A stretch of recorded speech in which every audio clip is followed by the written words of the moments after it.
Communications. We're going to begin as a subcommittee of the committee to hear testimony on our pretty full agenda today. We're going to be entertaining 16 different measures today, 16 different bills.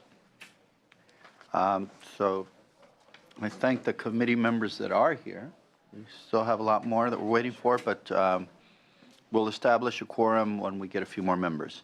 We're going to begin with Senator Allen. We have an author here present, Senator Allen, SB 888, the Gas Corporation's Emergency Management Bill. Do you want to make the announcement that 13 and 15 are on consent? Okay. And before you begin, I just want to inform the members of the public and the members of the committee that bills, item number 13, SB 1399 by Senator De Leon, and item number 15, SGR 23 by Senator Bates are both on consent. Good morning, Senator. Good morning, Senator, and thank you, Mr. Chair and members of the committee. I just want to start by taking the amendments that were offered in the committee analysis, and I just want to also thank the staff for their diligent work on this bill. So SB 888 is part of a bipartisan package of bills introduced in the Senate in response to the massive methane leak at the Aliso Canyon storage facility last year. The leak started, of course, on October 23rd. It lasted for 4 months, and it was the worst in United States history. It spewed over 100,000 metric tons of methane pollution into the air and displaced 6,000 residents in the area. And at its peak, the leak rate doubled that of the next largest point source of methane in the United States, an underground coal mine in Alabama, and it was more than twice the methane emissions of the entire Los Angeles basin.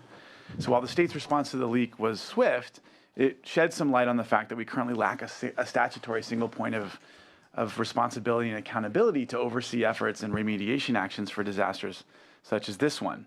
Unlike with an oil spill, which immediately triggers a rapid, comprehensive response under a law that allows California's various agencies to work together to stop a leak and then deal with the cleanup, we have no such comprehensive system in place for a natural gas leak. And we discovered that the hard way in the context of this Aliso Canyon leak. In fact, while Dogger was notified of the leak early, the Air Resources Board says that it wasn't notified of the leak until November 5th, 2 weeks after the start of the leak. So state officials might have had more quickly understood the severity of the leak if emissions had been measured earlier. And to kind of compound the problem, a unified command structure, similar to what is put in place following a significant oil spill, was not established until January, which was over 2 months after the leak began. So this bill seeks to address this by designating the Office of Emergency Services as the lead point of contact for future gas leaks. It will also allow California to take the lessons it learned from this disaster and improve our response going forward. The bill also requires the penalties or fines assessed by the PUC to go into a gas storage facility leak mitigation account to be used to directly mitigate the methane emissions from the leak. Given the scale of this disaster, it's imperative that the emissions be fully mitigated. Pound per pound methane, which is, of course, a short-lived climate pollutant, causes 30 times more global warming over the span of 100 years and 84 times more over a short-term period compared to carbon dioxide. And this one leak is comparable to total emission rates of the entire oil and gas production regions in the country and surpass what is released by all industrial activity here in California. So we just can't let this leak undo all the hard work that we've done to combat climate change here. I'm proud to say that this is a bipartisan bill. We have Republican and Democratic co-authors, and I'm happy to answer any questions people may have. Very well. Did you have any other testimony associated with your presentation? We have one. No? We'll go to public testimony. Anybody speaking in support out there in the public? As you make your way up, I see one person. Do we have anybody in opposition? You can go ahead and make your way up as well. This is Eddie Moreno on behalf of Sierra Club California in support. Okay. Very well. Anyone else? Do we have any questions from the committee? Okay, we can't move the bill. We don't have a quorum. We will get to a motion as soon as we do, or if there are no questions, if you want to make any closing comments. I just appreciate the attention of the committee and respectfully ask for an aye vote. Thank you. Thank you. Do we have any other authors here? Any? Thank you. Thank you, Senator. Senator Hill, do you want to present your bill? Happy to.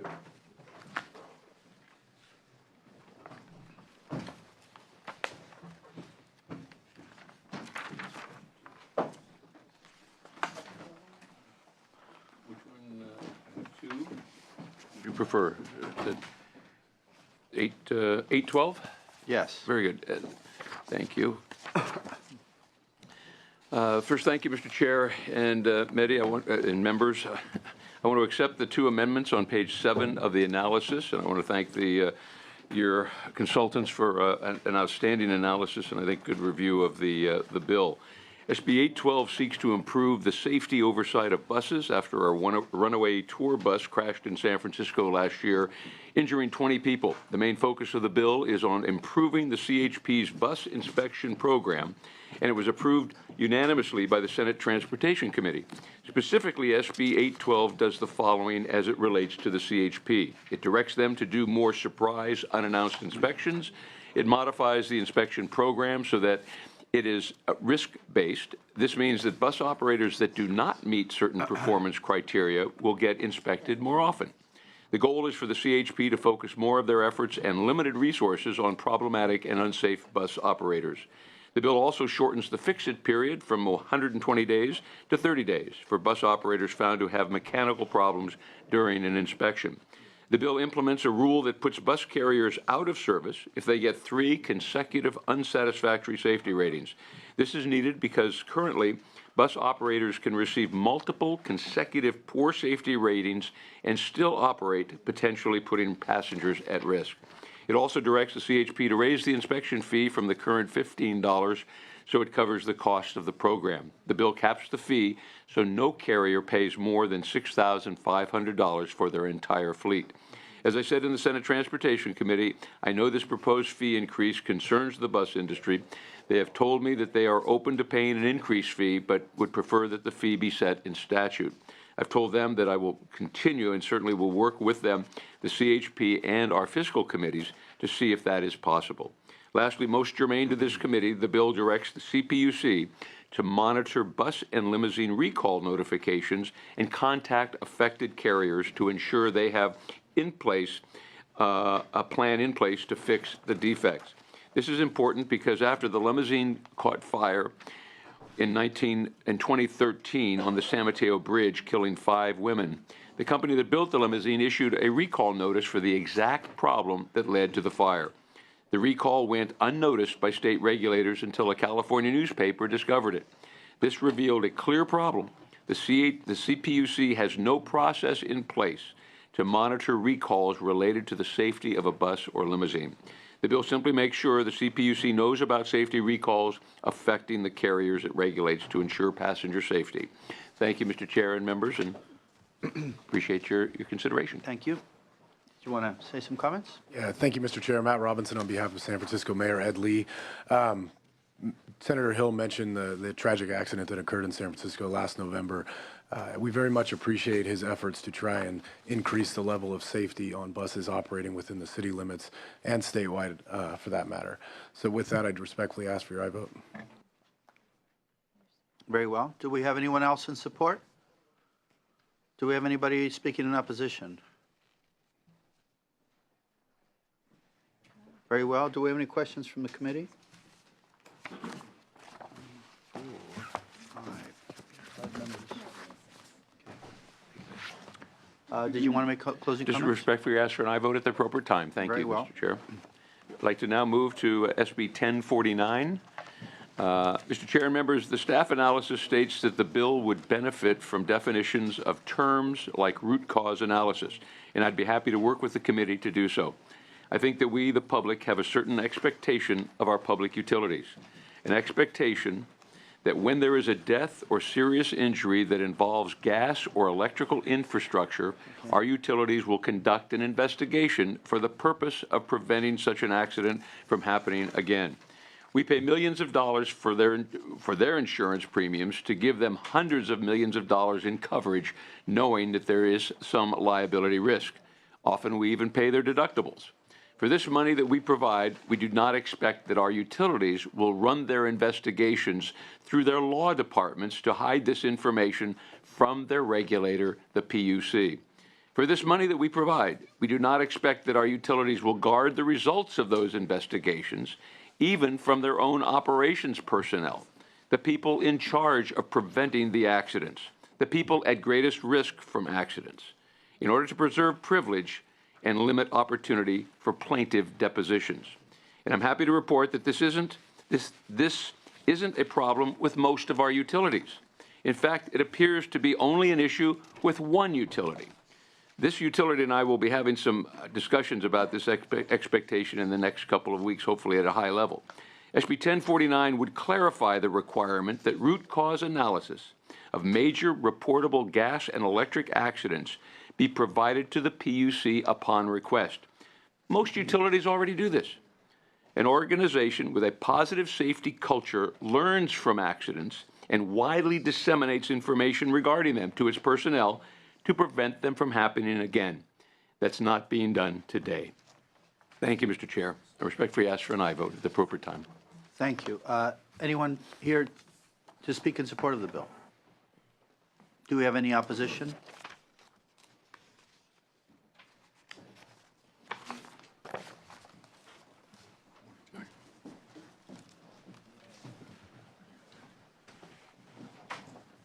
Thank you, Senator Lewis, members of the committee. Thank you, Senator and members of the committee. Hal Dassinger for the Civil Justice Association of California. We oppose SB 1049 because we feel that it weakens the attorney-client privilege, which is fulfilling an important role in our civil justice system and deserves protection.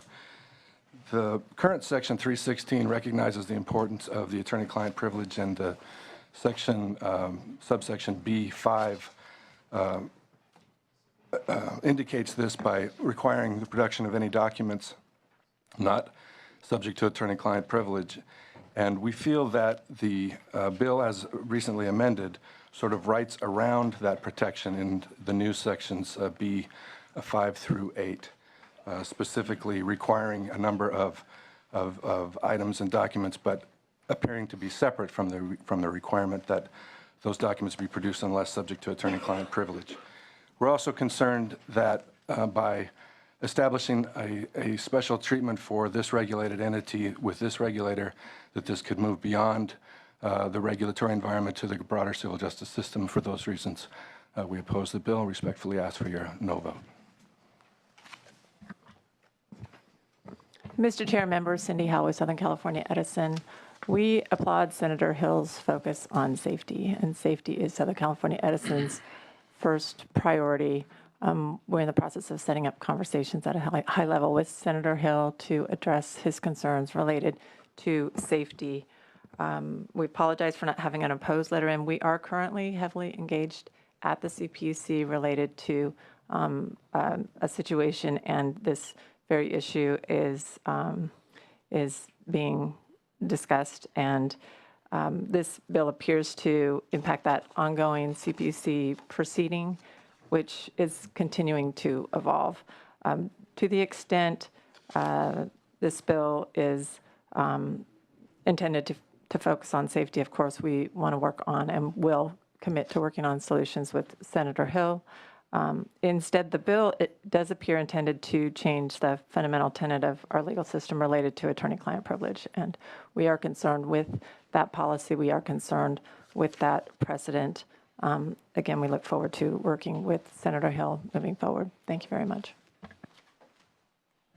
Anyone else speak in opposition? Any questions or comments from the committee? Okay, very well. Thank you, Mr. Chair. And if I could respond a little bit to some of the comments, I think CJAC's, who I have a great deal of respect for, and certainly don't want to establish any precedent anywhere that would encourage more legal action. But I think the slippery slope, which I think is the argument they were making, it doesn't apply here, certainly. If others are worried about precedent, we can clarify how different in California gas and electric corporations are in the findings and declarations. They are different than anything else. We can write that Section 3, Article 12 of the California Constitution specifically calls out gas and electrical corporations as public utilities subject to the control of the legislature. We can also state that the Public Utilities Code, Section 701, is clear that the PUC may, quote, do all things necessary and convenient to the supervision and regulation of public utilities. We could also reiterate in Section 451, which states that every public utility shall furnish and maintain such adequate, efficient, just, and reasonable service, instrumentalities, equipment, and facilities as are necessary to promote the safety, health, comfort, and convenience of its patrons. We could write how the PUC has given gas and electric public utilities exclusive franchises without sunset or renewal. And then we could go on and how these are different entities than any other companies or anything else in California. We could also cite the certain decisions in which costs about the PG&E's pipeline system and costs associated with San Onofre shutdown were passed on to ratepayers. I'm not sure with this background we could reasonably see providing the PUC with root cause analysis to be, anything precedential. Nonetheless, I've shared all amendments with CJAC, and we are in continuing discussions, and I'm committed to accommodate their concerns to the extent that we maintain the expectation that our utilities are safe. And now, from Edison's point of view, there's only one utility, members, that views this as privileged information. And during the PUC's safety en banc held in September of last year, the utility presidents were asked, these were all the utility presidents who were asked about safety in their organizations. This particular utility that is opposed to this legislation was asked why it had more than twice the number of reportable safety incidents in 2014 than the next highest utility. And the utility president stated, while we have made some good progress in the past few years as evidenced by our improvement in some key safety performance metrics, the fact remains that just too many of our people are still getting hurt, and that is unacceptable. He stated, though, that we are hard at work on changing our safety culture as part of our journey to injury-free. So it's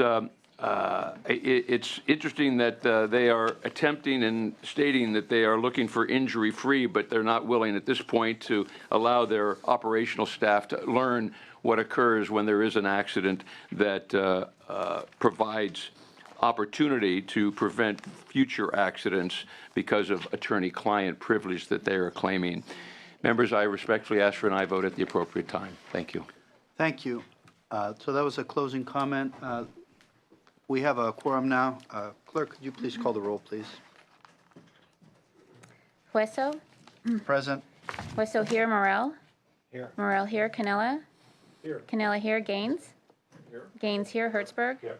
Hertzberg here, Hill. Here. Hill here, Lara, Leyva. Leyva here, McGuire. Pavley, Wolk. Very well. Okay. No, it's not too late. Go ahead. Go ahead. Yeah, go ahead. Senator Hill, thank you very much. I am going to support your bill today, but it's going to be conditional as you work with CJAC as well as Edison to try to clear up some of the issues that they have.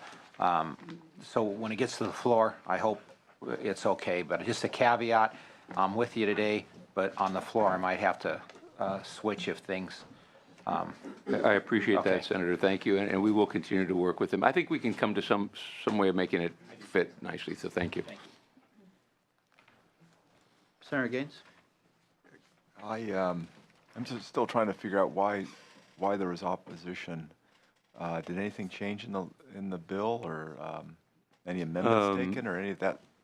No, of that nature, or nothing is changed in terms of why there is opposition. There's still the sentiment that this is a slippery slope, that by requiring the release of information or root cause analysis that's required in every other industry that we see. I mean, healthcare, if a hospital, there's a death in a hospital, you do a root cause analysis, that be made available to the PUC, that then can either release it to the public or not based on their determination of confidentiality.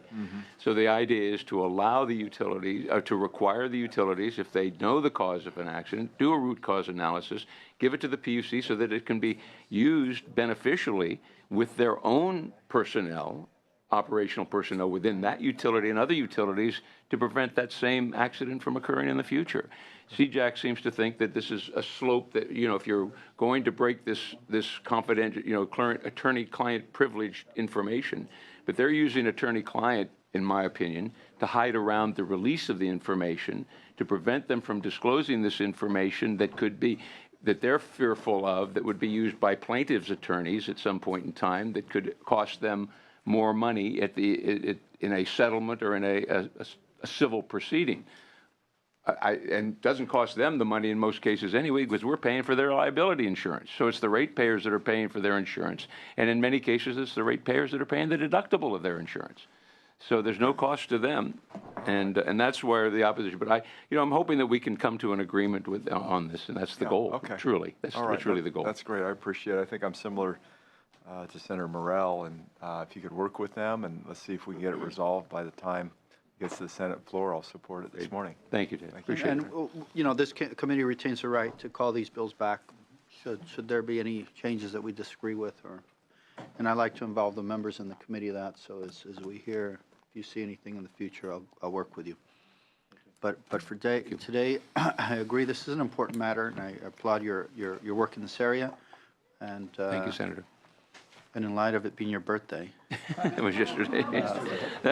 Well, it's yesterday. We're turning it into a week, and I love it. We should be celebrating the month. It's a week. We're celebrating the whole month. All month. If we can have a motion on this, we have a motion on SB 1049. Clerk, please call the roll. Due pass to appropriations. Hueso. Aye. Hueso, I. Morel. Aye. Morel, I. Canela. Aye. Canela, I. Gaines. Gaines, I. Hertzberg.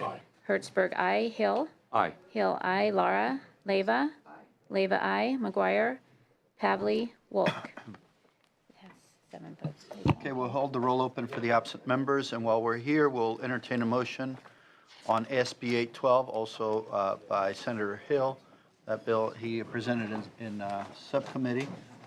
We can have a motion on SB 812. We have a motion. Clerk, please call the roll.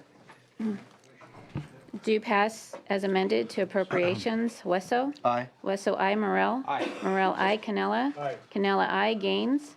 Aye. Gaines, I. Hertzberg. Aye. Hertzberg, I. Hill. Aye. Hill, I. Lara. Leyva. Leyva, I. McGuire. Pavley. Wolk. 0 on call.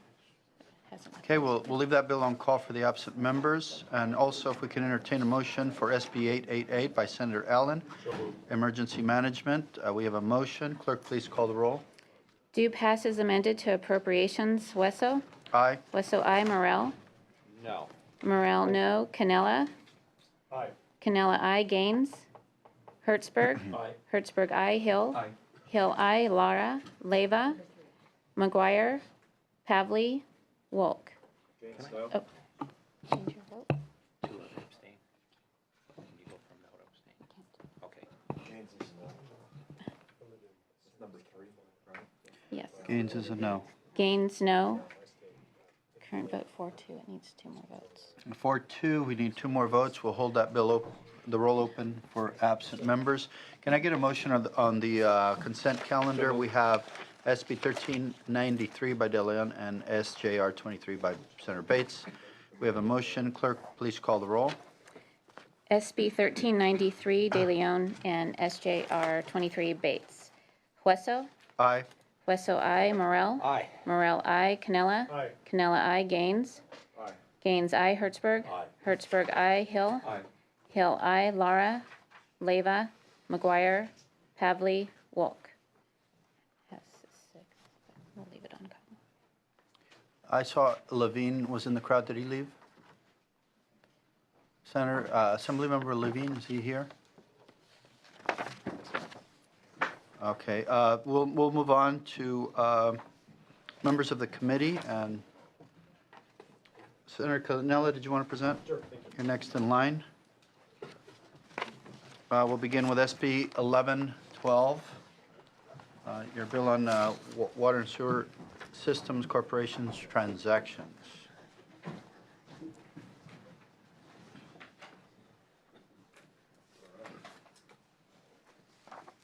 I'm here to present 1112. I'd like to start by stating that I will accept the committee's suggested amendments. SB 1112 is a simple bill that resolves a serious problem. Scattered across California are dozens of small water utilities that sometimes serve as few as 10 customers. If they are privately owned and operated for profit, they are regulated by the PUC. These are often mom-and-pop operations and are located in the Central Valley largely. The operators of these systems generally have a fairly limited knowledge of how to interact with the PUC. As these operators grow old and pass away, they transfer ownership of their water systems to new operators.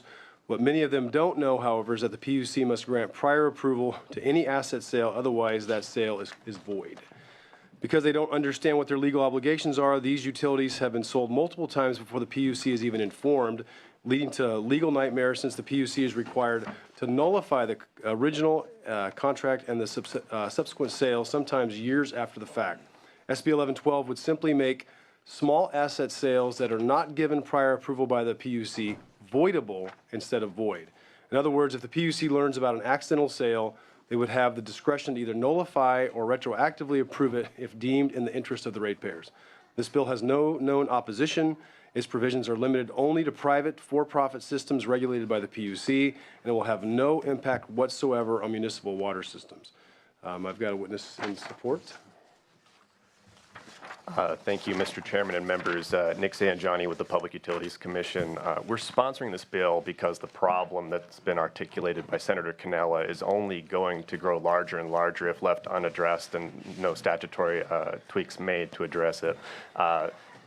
We have several utilities under our jurisdiction. About 98% of our service connections are the large 9 Class A utilities, but the vast majority of the utilities that we regulate, just in terms of number, are actually the small Class C, Class Ds. That's where you're seeing these problems. Those are the people that don't have the lobbyists able to represent them at the PUC. They don't have regular rate cases. They're not very sophisticated, and so they require a little bit of extra assistance to figure out how they comply with their legal obligations. It's very disruptive for them to sell. Unbeknownst to them, they have these obligations, and then they find that down the road, sometimes 5-10 years down the road, their sale is void. That we have to go back and find the original owner, who technically is still in possession of the utilities. It's disruptive to service connections, the customers of those utilities. It's a legal nightmare. It's very disruptive to our docket, and therefore we think this is a simple, reasonable fix that addresses the situation, and we'd ask for your support. Thank you so much.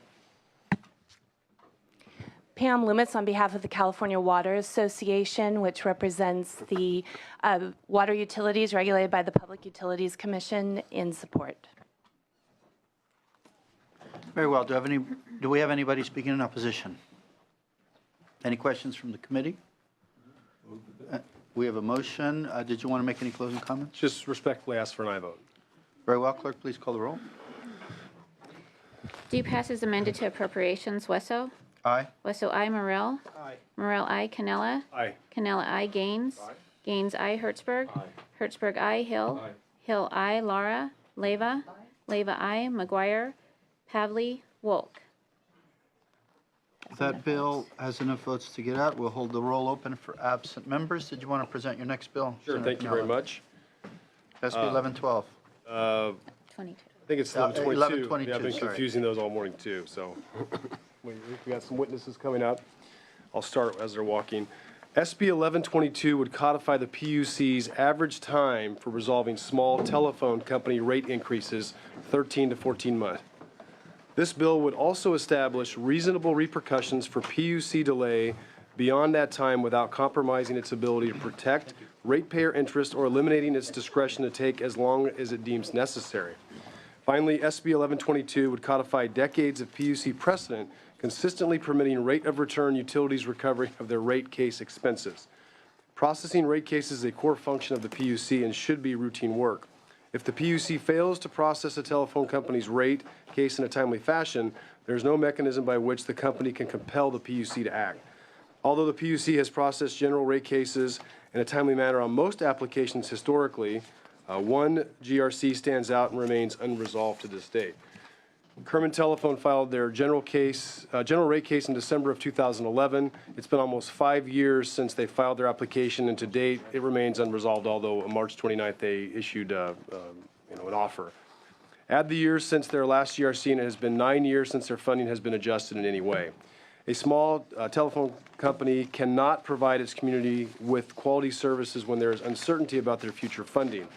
They're unable to make capital investments and have no ability to raise rates, obtaining financing, or recover costs without action from the PUC. The PUC may argue that Kerman is an anomaly, but the fact that it has happened to one means it can happen again. There's no credible reason why a small utility should have to wait years for their rate case to be processed, let alone for a decision to be issued by the PUC.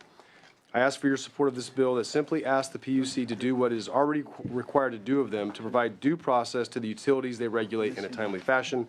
I have with me today Rhonda Armstrong from Kerman Telephone, Yolanda Benson with Calcom, and Pam Loomis. Is Pam? Yeah, so you're up here now.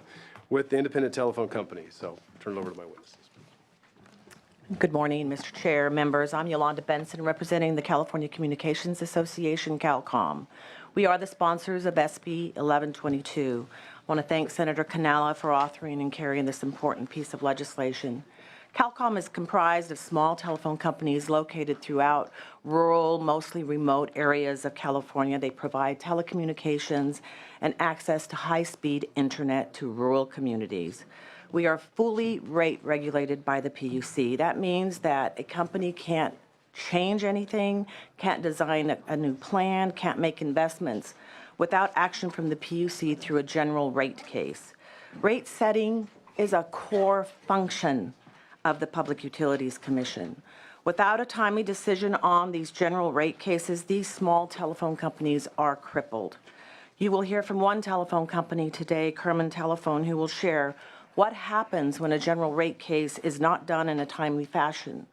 The 13 to 14-month deadline in the bill is the same deadline that the PUC recently adopted in a rulemaking last year pursuant to the instructions from Governor Brown's veto message of AB 1693, carried then by Assemblyman Perea. This bill ensures that there is a hammer, a true deadline that really means a deadline, not just another extension or inaction from the PUC. This bill codifies what has been and should be normal practices of the PUC, because the PUC has typically been able to complete these general rate cases in a timely fashion. However, the fact that even just one company has had to wait 5 years and 9 years since their last adjustment really creates uncertainty. This is the strong reason for the bill. Inaction and not providing due process should never happen to any regulated company. Today, Rhonda Armstrong will be testifying on behalf of Kerman. Thank you. We ask for your support of this bill. Good morning, Mr. Chair and members of the committee. My name is Rhonda Armstrong. I'm currently chairman of the Calcom Association, but I'm also the vice president of Kerman Telephone Company. And I just want to take a second to share our story with you so you can understand the real world implications of what the Senator and Ms. Benson have described to you. We have been 9 years without a change in our rate structure. Our current rate case has been going on for 5 years. In the course of those 5 years, I'm running the company. I can tell you that we have had delay after delay after delay, and there is absolutely nothing that we can do about it. Operationally, I've lost about 20% of my employees, either through attrition, and I've not had confidence to rehire when people leave, or through layoffs, and we've had to do some of that as well. Our investment in the community, and we are a broadband provider as well, has decreased dramatically because of the uncertainty. It's difficult for us to take on debt. We make capital investments with loans, and I have no level of confidence that we'll be able to service future debt. So our investment has decreased dramatically as well. Lenders look at us as risky because we don't have consistent revenue stream. Kerman's a small company. We can't just absorb these inflationary increases for over the last 9 years. We can't keep up with the growing demand with broadband without making investment. We can't keep our technology current without making investment. We can't make investment when we have revenue uncertainty. Although SB 1122 is not going to help our current situation, it certainly will help our fellow small companies who will be going through the same process. It's important for there to be timeliness in these processes, and I urge your support of SB 1122. Pam Loomis on behalf of California's independent telecommunications companies, and I want to align myself with the previous testimony and also address that SB 1122 also codifies decades of commission practice of allowing companies to recover their rate case expenses. And again, in Kerman's case, staff is proposing 100% denial of their rate case expenses. And that's after years of delay have actually increased significantly their rate case expenses. And we think that the precedent that would set if the commission ends up adopting what staff seems to be proposing is that it would have a significant chilling effect on the company's abilities to present their case in the most critical case that they have before the commission, which is their general rate cases. Okay. I just want to interrupt you for a second. Sure. Just to see a show of hands in the audience. Is there anyone here to speak in opposition? Is anyone in opposition of this bill? Do we have any comments or questions from members? I'm going to ask that maybe we'll have questions so you have an opportunity to get some more specific information that the committee is interested, beginning with Senator Hertzberg, and we have, who else? Senator Morrell. And Gaines. Yeah. Are you interested in asking questions? Okay. It's just a quick observation, not so much a question. It just to have a dose of reality here. 9 years ago, the iPhone didn't exist, okay? But to even talk about fast pace, Moore's law says that we are in, from a technology standpoint, every 18 months. When you look at the studies, we're doing it even faster. The notion, this PUC is the Railroad Commission. It's yesterday. I'm carrying some bills for them, but like, guys, you mentioned this stuff about 13 months and 12 months. For the folks that work there, it might be fast. But for how the world is changing, and particularly in the area of telephone technology, it's just, I mean, I support this bill, and I'm happy to move it, Mr. Chairman. But I just want to make the larger context that, please, we can't even accept that our notion that 13 months is fast is ridiculous. Companies come and go like that. The world's changing. We've got to modernize our approach to how we see government and what our role is and how quickly we have to move. Okay, great. Thank you. Senator Morrell. Senator Cannella, or anybody else on the dais, is it a possibility that rates could be shifted from here and there, and we have our ratepayers in some areas will have an increase to their rates? This is just for one telephone company, so we're going to shift all the rates to the ratepayers that are actually using the service. So it's not going to be shifted to anybody else. Okay. No. Unless your folks would like to cover part of it, we'd be happy to shift it over there. I can't believe you can't get approval after 5 years. It's outrageous. I concur with the comments that Bob had made that, you know, we ought to be held accountable, and I support the legislation, so thank you. Thank you. Thank you, and I think that's an important part of the regulatory process, that people have some ability to complete an application process within a practicable amount of time. So, good bill. Thank you, Senator. And we have a motion by Senator Hertzberg. We have no opposition. We do have, I'm asking for a motion with the amendment. You mentioned the amendments, that you're accepting the amendments. No, I did not. On the first bill, the suggested amendments, I prefer not to accept the amendments on this one. I think they're contrary to what we're trying to achieve here, so. I'm sorry, here, let's talk about that. Okay. We have a suggested amendment, and where is it? Sorry, here we go. Just the first one, defining rate, which rate expenses. And then we work with the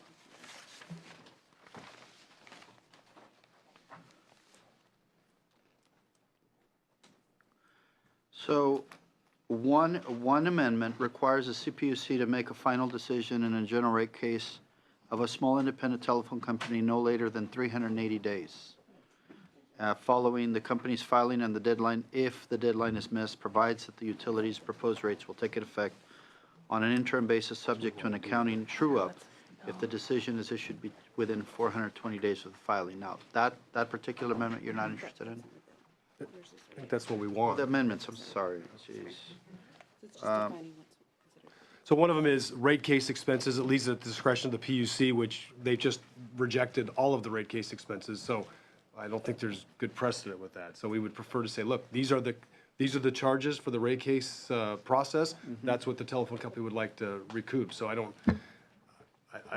And just to be clear, the way the bill is drafted, it says a company can recover its reasonable rate case expenses, so that still leaves the commission its full discretion to determine what's reasonable. And in talking to various regulatory practitioners before the commission, usually ORA argues for fewer expenses to be recovered or a lower amount. The company argues for its full expenses, and the ALJ usually picks a number in between.